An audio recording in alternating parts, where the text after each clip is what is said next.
চাকরি প্রার্থীদের OMR sheet খেয়েছে ইঁদুরে, হাতড়েও হাতে আসছে না শিক্ষক নিয়োগের ওএমআর। যত্ন করে তুলে রাখা হয়েছে পুরো নিয়োগের ওএমআর শিট, কিন্তু শুধু চাকরি প্রাপকদেরই ওএমআর শিট যত্ন করে তুলে রাখা হয়েছে, এমনটাই সূত্র মারফত খবর পাওয়া যাচ্ছে। আর এই জন্যই হাজার খুঁজেও হাতে আসছে না শিক্ষক নিয়োগে থাকা ওএমআর শিট। যে খবর আপনাদের জানাবো, চাকরি প্রার্থীদের ওএমআর শিট ইঁদুরে খেয়েছে বলে খবর পাওয়া যাচ্ছে। তদন্তকারী সংস্থার রীতিমতো হয়রান।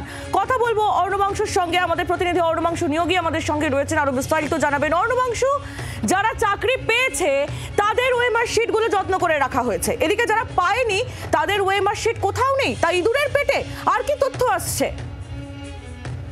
আহিলি, সেটাই হচ্ছে বড় বিষয় যে সুপ্রিম কোর্ট, কলকাতা হাইকোর্ট এই যে শিক্ষক নিয়োগ দুর্নীতি মামলায় ওএমআর শিট কিভাবে উদ্ধার করা সম্ভব তাই নিয়ে সিবিআইকে তারা চাপ দিচ্ছে আদালত, কিন্তু সিবিআই তারা পাচ্ছে না।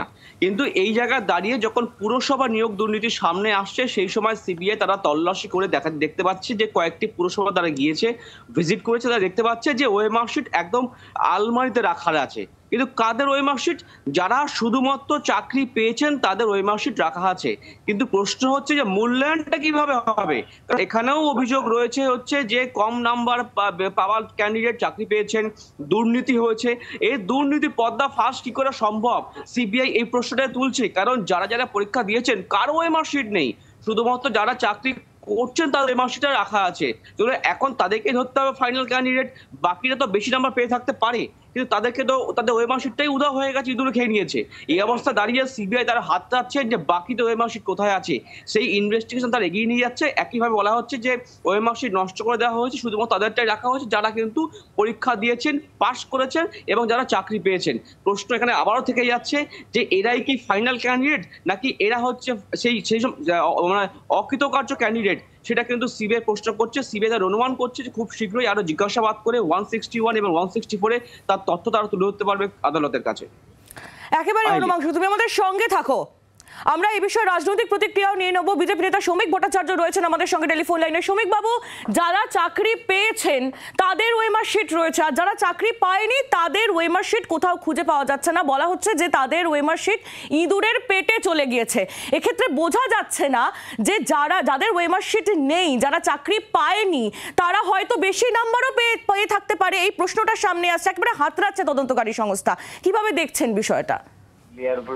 দেখুন, বাংলা তো এগিয়ে আছে, বাঙালি চিরকালই বুদ্ধিমান, বাঙালির প্রতিভা নিয়ে কেউ কোনোদিন প্রশ্ন তোলেনি। কিন্তু বর্তমানে যিনি মুখ্যমন্ত্রী আছেন তিনি বলেছিলেন আমি গুন্ডা কন্ট্রোল করি, কিন্তু তার দল তৃণমূল কংগ্রেস এবং তার যারা সোনার টুকরো ছেলেমেয়েরা আছেন তারা যে ইঁদুরকেও নিয়ন্ত্রণ করেন সেটা আমাদের জানা ছিল না।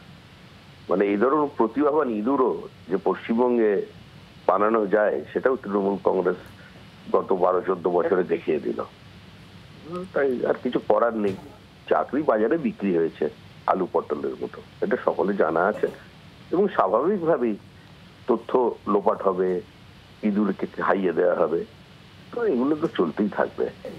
মানুষ এগুলো শুনে শুনে ক্লান্ত হয়ে গেছে, আর এই তথ্যের বা নির্দিষ্ট সূত্রের খবরের উপরে ভিত্তি করে তো কোনো প্রতিক্রিয়া দেওয়া যায় না।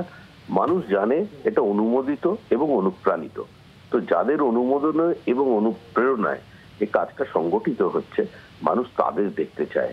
এই 5%, 10%-এর এজেন্টদের দিয়ে আমার মনে হয় আর মানুষকে ভুলিয়ে রাখা যাবে না, কারণ এই তদন্তের দীর্ঘসূত্রিতা এবং প্রলম্বিত বিচার ব্যবস্থায় মানুষ একটু হতাশ এবং ক্লান্ত, কিন্তু এখনো পর্যন্ত কেন্দ্রীয় তদন্তকারী সংস্থার উপরে আস্থা রাখছে, বিচার ব্যবস্থার উপরে আস্থা রাখছে। কিন্তু সকলকেই মনে রাখতে হবে আদালতের জন্ম হয়েছে মানুষের জন্য, মানুষ আদালতের জন্য জন্মায়নি। আমার মনে হয় এই প্রেক্ষিত থেকে যদি বিষয়টাকে আরো দ্রুত গুটিয়ে আনা যায় বা আরো এটার গতি বাড়ানো যায় তাহলে সবাই ভালো থাকবেন। যাদের মেধা প্রতারিত হয়েছে তারা বিচার পাক। একেবারে ধন্যবাদ আপনাকে শ্রমিক বাবু।